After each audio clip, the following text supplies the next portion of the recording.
All right, Shalom, Brother Kasha Kwala coming back at you with another lesson, giving all glory, honor, and praises to Yahweh Ba'Shem Yahweh Shai Ba'Shem Chakwadash. Double honors to the apostles and elders of Great Millstone to rule and teach well. Peace, love, salutation to the elect 144 first fruit. And this lesson is going to be just geared towards when you're in a slump.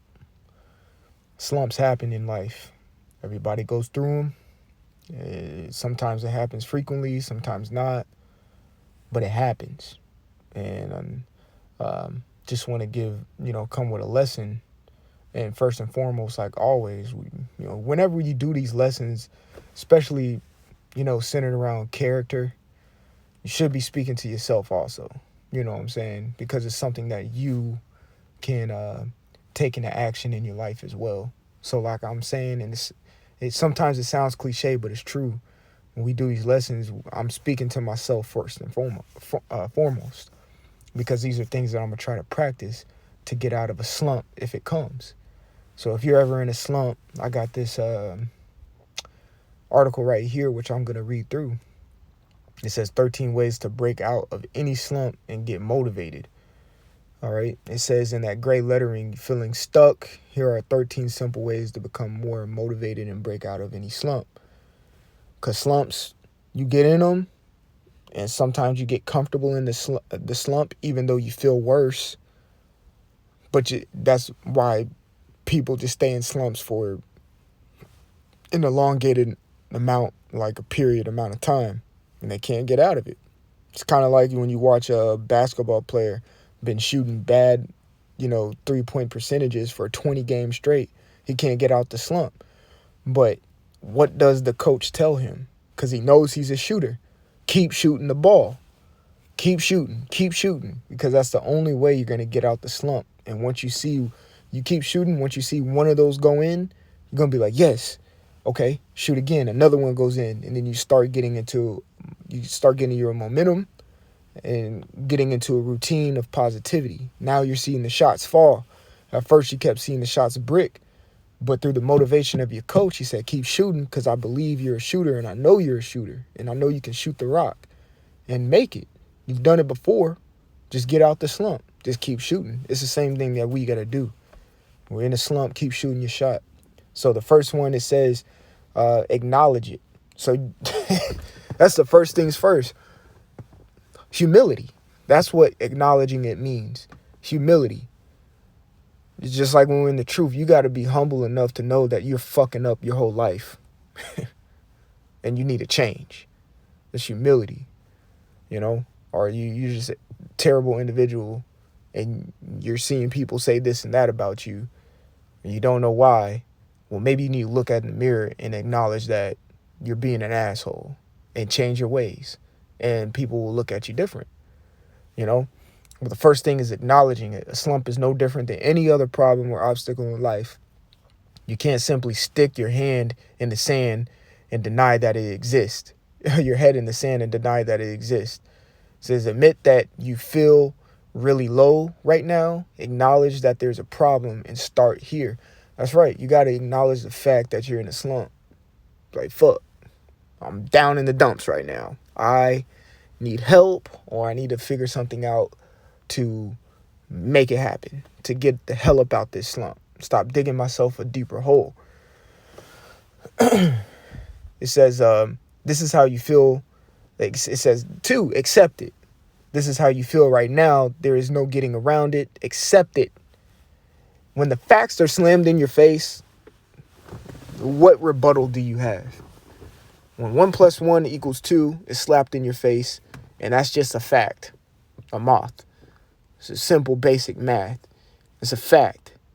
And it's slapped in your face. There's nothing you can do but accept it. You can bitch, complain, gripe, and groan, whatever you want to throw a temper tantrum like a little baby, but it doesn't change the fact that 1 + 1 = 2.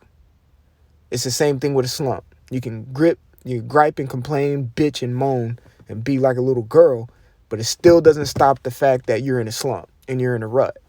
So what, you're going to throw a pity party while you're in your slump, or are you going to man up, accept it, first acknowledge it, then accept the fact that you're in a rut, and it's a fact that you're in one. You see? These steps are crucial. It says, say a couple of things like this to yourself. This won't last forever. I feel like a failure, but I know I will get better. This too shall pass. See, even these things be quoting scripts. It says, and it will. Exactly. When you say these things, you got to believe it in yourself that it will. The Lord may be putting you through a slump just to tell you something so you can figure something out.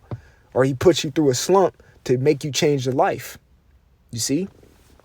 It says, be open to letting it go. Do you know someone who always has some kind of drama in their life and they always seem to love to tell you about it? Yeah, it's a drama-filled person. You could say that's even on the line along the lines of a murmurer. A murmurer. When I look at a murmurer, is someone who's afraid to go up and talk to somebody. So they gotta talk to somebody else about that somebody instead of going up there. And I wouldn't say so much confronting, but just talking it out with that individual. That's not letting something go. Or what? The scriptures talk about holding a grudge or being bitter. If you're being bitter, that means you're holding on to something that you have no control over. Let that shit go. All right. And sometimes you just don't have a control over a slump. It just comes. All right. But the moment you start getting control is once you acknowledge and accept it. And then you let it go because you realize it. It says they are stuck in perpetual victim mode. Right. Who is always stuck in a victim mode? Females. They always play the damn victim. You're being groomed to be a high value individual. And I say a high value man. We ain't no females here. We're not always pointing. A victim is always pointing the finger. Well, they did this. No. Look, this is just what it is. This is the predicament we're in. Let's see how we can make it better.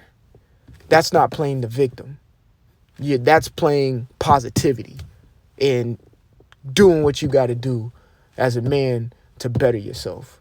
You're always playing the victim. You're going to be stuck in limbo. You're going to be stuck in limbo thinking everything is against you. It says they are stuck in perpetual victim mode. Me personally, I hate that victim playing shit. I even done it before myself and had to, catch myself. Like, man, fuck that, man. Man, that ain't the wave, man. That's not it. Man up. I literally had to tell myself that. Playing the victim for months. Well, man, this happened to me. Look, none of this would have happened to you if you didn't let it. You see? At the end of the day, all fingers point right back at yourself.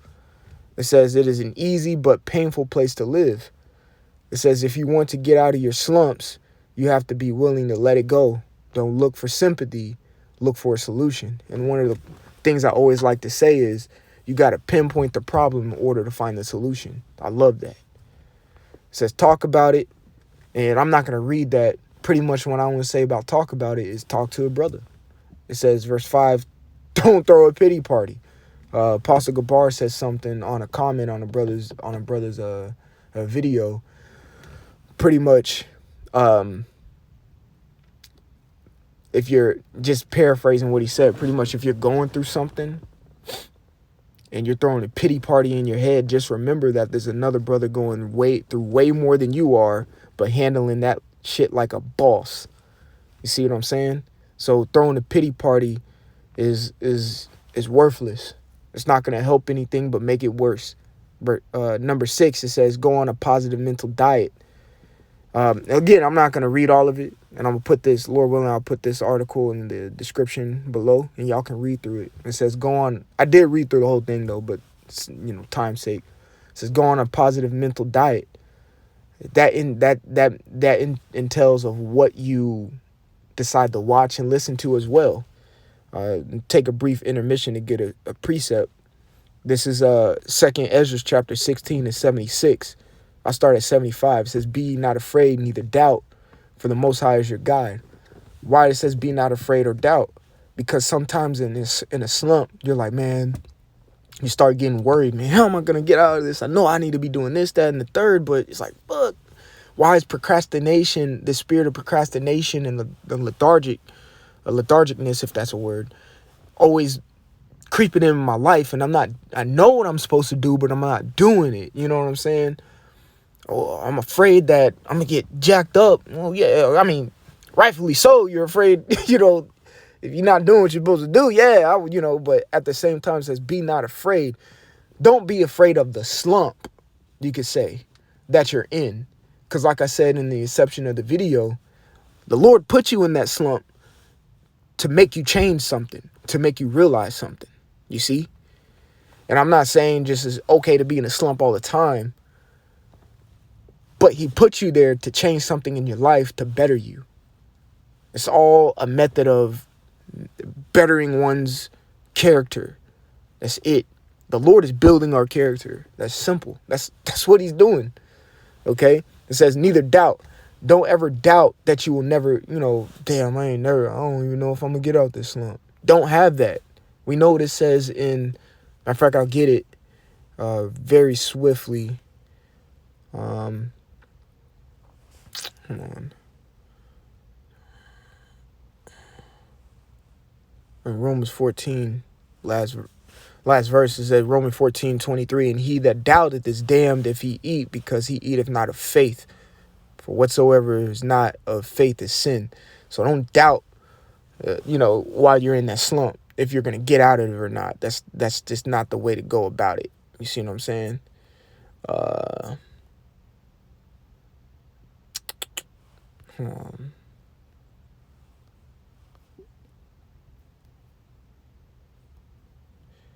Right, so let me just go back, because I wanted to hold that John.